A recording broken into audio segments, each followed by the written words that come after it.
Capítulo 20. A metáfora da realidade de Heyoan, o cone de percepção. No último capítulo, discorri sobre a abertura da sua percepção para níveis mais altos de realidade pelo aumento do ritmo de vibração do campo áurico. Essa ideia baseou-se no conceito de um universo multidimensional, composto de níveis de ritmos de vibração existentes no interior do mesmo espaço. Quanto mais avançado ou aprimorado for esse nível da realidade, tanto mais elevado será o ritmo de vibração. Eu gostaria agora de estender-me sobre esse universo multidimensional em função dos níveis de percepção. No dizer de Heyoan, cada um de nós tem um cone de percepção através do qual percebemos a realidade. Podemos usar a metáfora da frequência para explicar esse conceito, significando o que cada um de nós é capaz de perceber dentro de certa faixa de frequência. Como humanos, tendemos a definir a realidade pelo que podemos perceber. Essa percepção inclui não somente todas as percepções humanas normais, mas também suas extensões através dos instrumentos que construímos, como o microscópio e o telescópio. Aceitamos como real tudo o que está dentro do nosso cone de percepção e como irreal tudo o que está fora dele. Se não podemos perceber alguma coisa, a razão é que ela não existe. Toda vez que construímos um novo instrumento, aumentamos o cone de percepção e mais coisas são percebidas, de modo que elas se tornam reais. O mesmo acontece aqui com a alta percepção sensorial, mas o instrumento, nesse caso, é o nosso próprio corpo e o nosso sistema de energia. À proporção que percebemos mais coisas através da alta percepção sensorial, mais coisas se tomam reais para nós. Tentei desenhar um gráfico usando a curva familiar em forma de sino para ajudar a descrever o fenômeno. Figura 20, 1A. O eixo vertical denota clareza de percepção e o horizontal, a extensão da frequência da percepção. A curva que se vê no meio do gráfico pode ser usada para retratar o alcance perceptivo normal de um humano, de um grupo de seres humanos ou da humanidade inteira. Quase todos temos percepções claras, como as definidas pelas linhas pontilhadas. Fora das linhas pontilhadas, nossa clareza é tão escassa que tendemos a dar desconto ao que percebemos.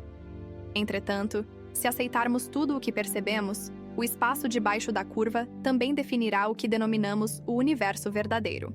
A linha de traços mostra o aumento da percepção que os nossos instrumentos nos proporcionam, e que nós, ou pelo menos quase todos nós, aceitamos como realidade também. Olhemos para isso do ponto de vista do que se denomina o Brahma e o Maya da tradição budista. Maya é o mundo manifesto, o qual, segundo o budismo, não passa de ilusão.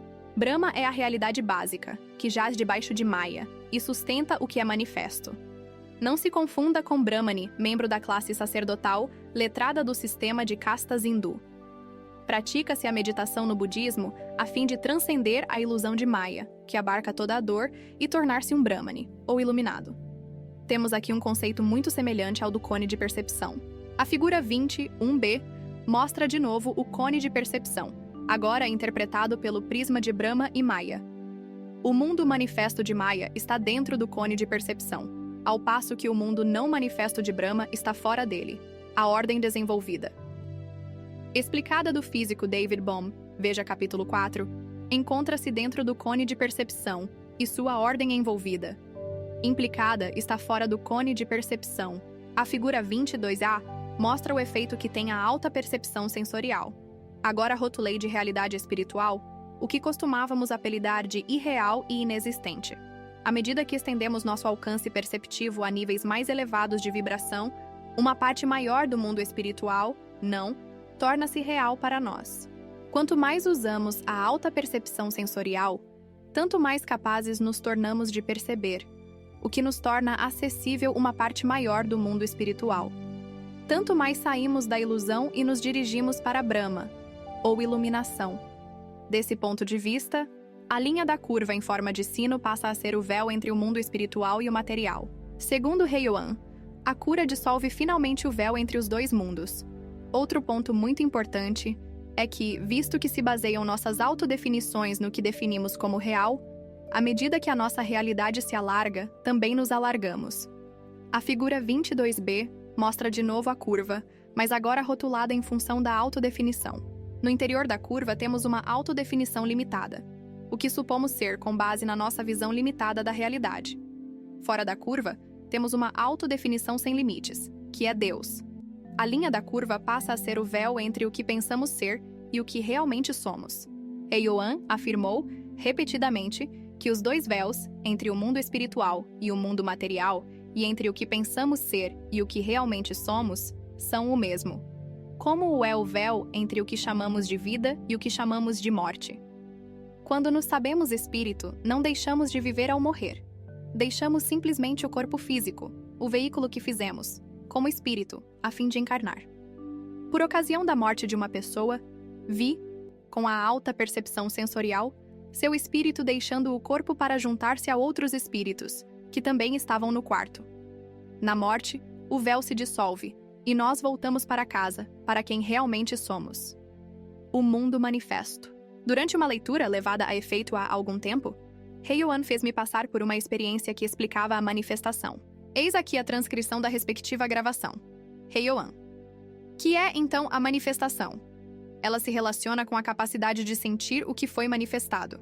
Essa capacidade se relaciona com o com a individualização de cada pessoa e com o lugar onde está a sua janela dos sentidos.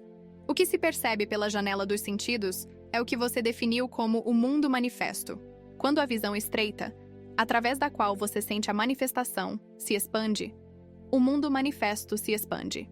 Por exemplo, quando começa a ouvir a nossa voz, você experimenta mais alguma coisa do mundo manifesto. Esse mundo lhe parece menos sólido ou mais tênue, mas ainda pertence ao manifesto. A aparência de tenuidade se relaciona mais com a sua capacidade de sentir frequências mais altas do que com o fato de frequências mais altas terem uma qualidade de tenuidade.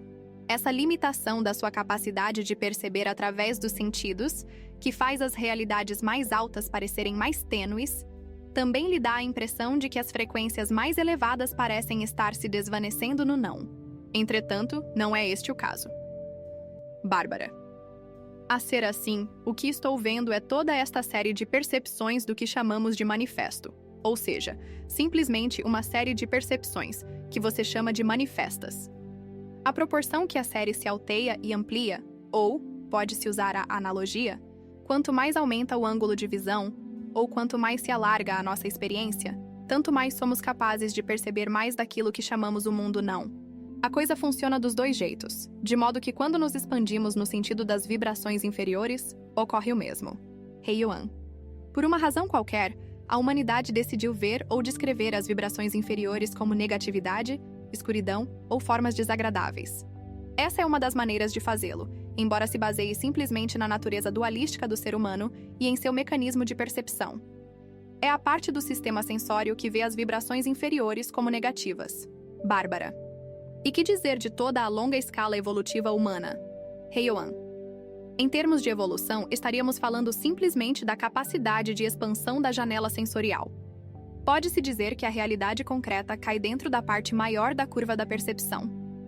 As pessoas tendem a não acreditar em suas percepções quando estas vão além do desvio padrão, ou além da parte máxima da curva. À medida que a humanidade progride ao longo do caminho evolutivo, a curva da percepção vai se tornando cada vez mais ampla. Veja a figura 21. Ela pode ser considerada uma curva que mostra as limitações da mente humana neste momento da sua evolução.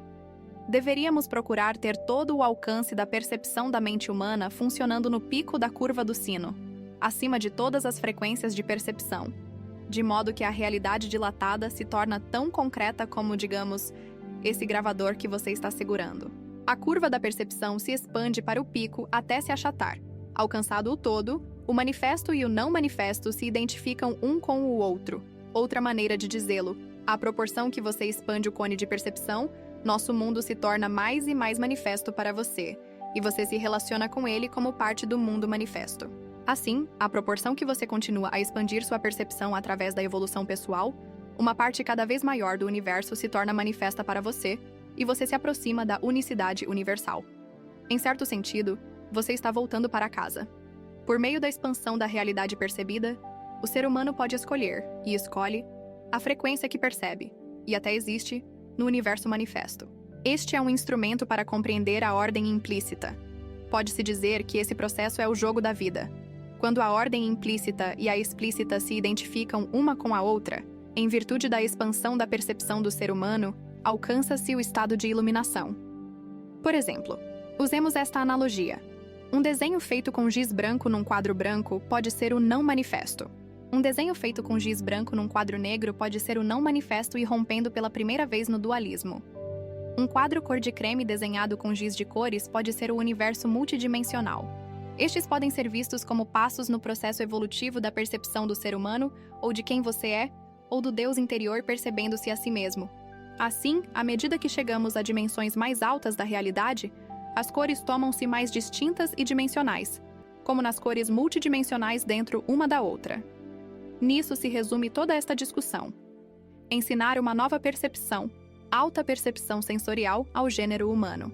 Sua visão interior proporciona-lhe a escolha do lugar para onde olhar, e do tamanho e da faixa de frequência. Você olha para a manifestação física, ou para o que chama de realidade física.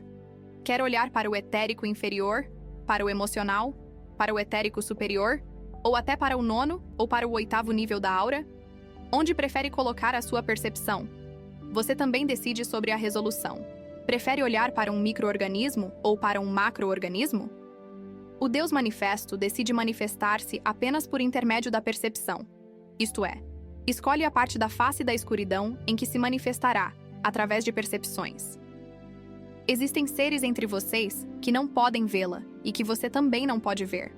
Eles optaram por viver numa janela diferente da percepção. Está me compreendendo, minha querida? Bárbara. Não, estou ficando cansada. Esse discurso é demasiado linear. Heioan. Isso porque estamos de novo espremendo a informação na sua estreita percepção.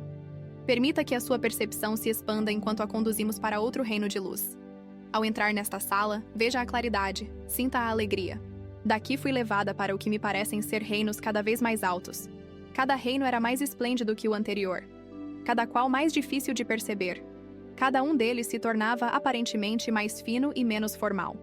Meu guia Heioan conduzia-me. Chegamos ao ponto mais alto que me foi dado perceber, e Heioan me disse: estamos diante da porta do Santo dos Santos, onde todo humano anela por entrar. Pude ver minhas existências passadas pairando debaixo de mim, como o aroma do jasmim que perpassa no ar noturno. À medida que cada uma delas passava, eu me sentia puxada a fim de olhar de volta para a realidade. E cada puxão que eu sentia me dava uma impressão de queda. Tentei resistir com um sentido de ser, além de Bárbara, além do tempo, além das existências. Tentei estender a mão para a porta do Santo dos Santos. Heioan. Não se trata de tentar alcançar a porta. Trata-se de permitir a si mesmo estar onde já está. Há aqui um espaço tremendo. Um estado de ser além do tempo e do espaço. Não é preciso ter pressa. É o que a alma está pedindo. Vi-me então transpondo uma porta entre as duas patas da grande esfinge. Diante de mim, Heioan sentara-se num trono. Heioan.